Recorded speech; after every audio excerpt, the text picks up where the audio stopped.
Hi guys, and welcome back to the channel Held Dominance. Anthony here. Please remember, and also click that notification bell if you're enjoying what you see, if you want to see more. Coming up in today's episode, we have a look at the two NRL games and give our reports, as well as scores and scorers for the Betfred Challenge Cup, men's and women's. So now we're going to the reports from the NRL. And the first game that we're going to look into is the match between the North Queensland Cowboys and the Canterbury Bulldogs. And Trent Barrett's men flipped the script on a lacklustre opening 40 minutes to score the only try in the second half through Jaden Okunbo, who was the beneficiary of Jeremy Marshall-King's cutout pass that was batted on by Braden Burns to score in the corner on the 51st minute. The Cowboys thought that they'd snatched a victory from the jaws of defeat with 3 minutes to go when Cohen Hess got a high ball that found Amiso Tabuai Fidel, who jinked to slide under the post in torrential rain. But the bunkers spotted the Cowboys fullback ahead of the kicker Chad Townsend, with the Bulldogs holding on in the dying second stages for a win to kickstart their 22 campaign. In a battle of the bottom two place clubs of 2021, the Cowboys took a 4-point lead into the break following Tom Gilbert's maiden NRL try in the 16th minute. Tom Dearden exploited a short side 3-on-2 inside his own half after Valentine Holmes' quick play of the ball, dummying through before finding Marie Tuolangi, who lobbed to Gilbert, who dived over. As soon as they were soon back on the attack when Canterbury kicked off on the full, and it went out on the full, with sustained pressure forcing Ben Cummings to send Jack Hetherington to the sin bin for 4 consecutive 10-metre infringements. Hetherington's sin bin was the second from as many trips to Townsville he has spent on the sidelines, after being sent off for a high shot in last season's fixture. With a man up, Gilbert was then inches from doubling his tally 20 minutes later, but scrambling Bulldogs defence held him up after a charging run to the close to the line. The visitors had a crack at the Cowboys' line at the end of the opening stanza, but handling errors cost them dearly as North Queensland's defence held strong. Queensland had that late try ruled out, but Canterbury held on for a 6-4 victory in a sopping wet Townsville. Now let's look at the Parramatta Eels as they faced the Gold Coast Titans on Sunday in what was an epic game, to be honest, with defences not on top. You'll be surprised where most of the tries come in this 10 try fest. That's the way it puts it. So the opening hat try came from the hands of Sean Russell after some smart lead-up work from Reid Mahoney and Clint Gutherson. Used the short side. Well, Russell then pounced on a lucky bounce off the post from a Mitchell Moses kick to score a double. However, the Titans hit back with a try for Philip Sammy to cut the lead to 4 points. Andy Voss was saying that it were raining tries. Sean Lane then scored a try from close range to establish the Eels' dominance. However, the Titans refused to go away as Brian Kelly reduced the lead to 2. In a seesawing first half, the Eels scored 2 more tries. First off, a Wacker Blake try, who benefited from an awesome Kafusi offload. Before that man again, Sean Russell scored his hat-trick try before half-time as well, and it was 24-12. The game kept seesawing as Titans were back in again, as Erin Clark helped make the score 26-18 in the Titans' favour. The Titans were producing brilliant long-range tries again, and Brian Kelly helped himself to a double, cutting the lead to 26 points to 22. And That's how it stayed for the first half, as 9 tries were ran in.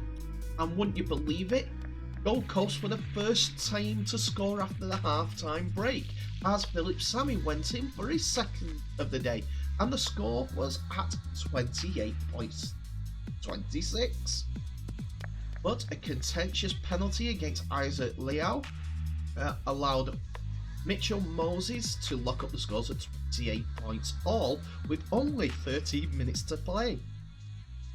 Moses then iced 2 late penalty goals to seal an epic win for the Eels, and a 32 points to 28 victory over the Titans.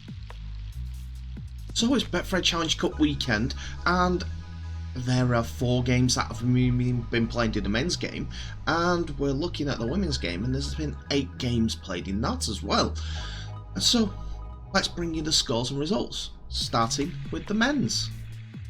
So on Saturday we saw the live game with North Wales Crusaders facing Sheffield Eagles, and while it was points a game, unfortunately for North Wales Crusaders, they were on the wrong end of it, but put up a really good fight. First of all, they were able to score 30 points, but conceded 50 to Sheffield Eagles. With the Eagles, it turns out that during the game, for North Wales Crusaders, Johnson scored 2 tries and kicked 3 goals, while further tries from Holmes, Arvan, Hazard and Rodden set North Wales Crusaders a decent scoring return. While Sheffield Eagles had Trines that scored 4 tries for the game, while there Johnson, Thackeray, Broadbent, Wellham and Isaac Farrell all scored further tries, while Isaac Farrell scored 7 conversions. We then move on to Sunday, where Barrow Raiders won 32 points to 18 against Workington Town. Barrow had Hopkins, Johnston, Stack and 2 tries from Jared Samut, and T. Ritson scoring another try. That set them on the way to victory, despite being down 12-18 at the break. Samut scored 4 conversions, while Workington had Fitzsimmons, Doran, Steele and 3 conversions from Forber to give them that half-time lead, but ultimately the Raiders came out on top.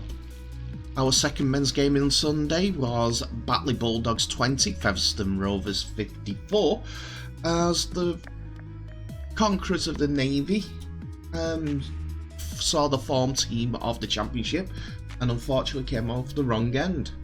Featherstone were winning 20 points to 10 at half-time and continued to put the foot on the gas. 2 tries from Hall. Cuthbertson scored 1, with Pickers, Gill, Cooper, Ferris, Briscoe, Wildy and Jacks all going for single tries apiece, while Hall kicked 8 conversions and 1 penalty. For Batley, their try scorers were Johnson, Ward, Whiteley and Senior, while Gilmore kicked 2 conversions. Our final stop on this whistle tour of the only games so far in the Challenge Cup sees Whitehaven beating York City Knights 38 points to 12.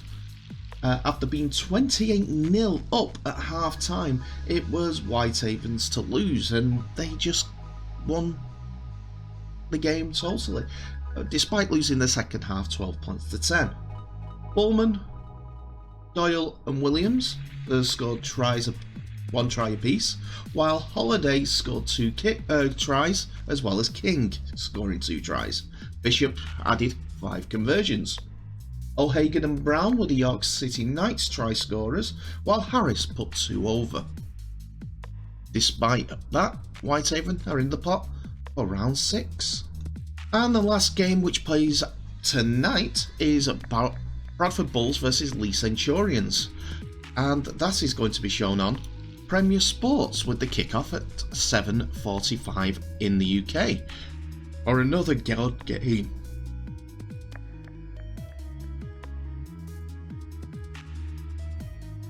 Now let's do a quick coverage of the women's game, as there were some big scores, so I won't go through them all, but they deserve billing as much as everyone else.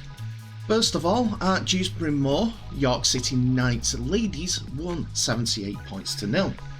While there was a hat-trick for Marshall in the York City Rhiannon Marshall, there was 5 on debut for Stanley off the bench, and it was an emphatic win for the York City Knights ladies in their group game. In their opening Group D game, Featherstone Rovers beat Alton Raiders 30 points to 10. Try scorers for Featherstone included Hayley Swan, Jessie Matthews, Ellen Lamb, Frank Copley to set the Featherstone Rovers side on their way to the next their first game in Group D. Old rivalries continued in the Betfred Challenge Cup as Castleford faced Wakefield, with the Wakefield Trinity side coming out 32 points to 10 victors. Tries for Trinity were from Libby Price, Cassie Lawson, Lauren Harvey, Amy Lee Wood, Abby Millwood and Casey Davis, while Preston kicked 4 out of 6 for Trinity. Castleford's tries came at either end of at the end of both halves, but Tally Brayler went over just before half time and Verity Randall went over for the last points of the game. Smith kicked 1 of her 2 conversions in this Group D clash. In the same group as York City Knights and Dewsbury Moor, Bradford Bulls took on Wigan Warriors, and Wigan ran out 44 points to 6 victors. At 22 points to 6 at half time, so putting on 22 points in the second half. First half tries were from Gabby Lee, Caitlin Hilton and a double from Georgia Wilson to give Wigan the lead at the break. While in the second half we saw tries on the Wigan end from Anna Davis, Keris Marsh, Holly Speakman and Beth Hayes to grab Wigan the victory. Unfortunately, we don't have the information for the Bradford scorers.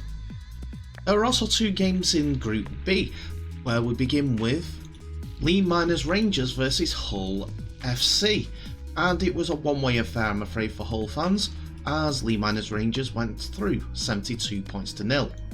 There's not much information on scorers, I'm afraid, due to social media accounts in the women's game not being the best, but from some of the highlights, well, there's 2 little bits of highlights. The Lee Miners winger and Morley scored the try of the game, while Hall scored a hat-trick for the Miners Rangers. Sorry, not Hall, Hill. The other game saw Huddersfield Giants beaten by Leeds Rhinos 38 points to 8.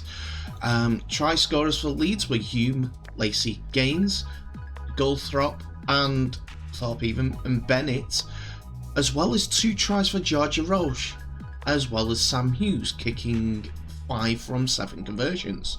Huddersfield tries came from Amelia Brown and Angel Howie on a good social media account that Leeds use. In Group A, we saw St Helens beat the Barrow Raiders ladies 68 points to 0. It included tries for Mottershead, Whitfield, Bush and Jones, a double for Travis, a hat-trick for Burke, and Amy Hardcastle scoring 4 tries for St Helens to set them on their way. So the holders back up and running. They won everything last year. Can they do it again? The Army came up against Huddersfield Giants in the final game of Group A, and it was Michelle Davis who scored 5 tries as Warrington Bulls went through in their first game with a 50 points to 8 scoreline. Emily Bagley went over for a hat-trick as well, while there was a try for Sammy Simpson and Fern Davis to complete the rout.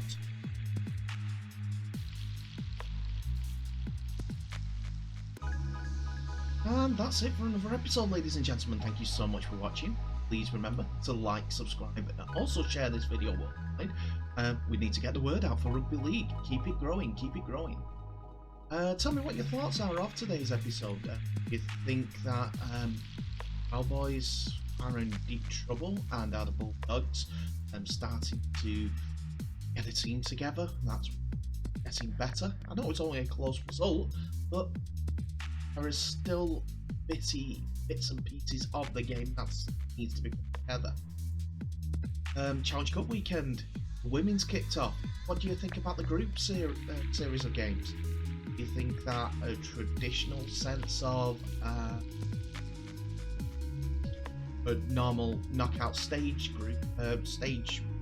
function will suit better for the where we can add all the teams from both leagues into it? Or do you think it's a good idea for 16 in 4 groups? And also the men's games. In come the big boys until we find the 6th round ties. Whitehaven gets a visit from Castans. Will Wigan go to Featherstone?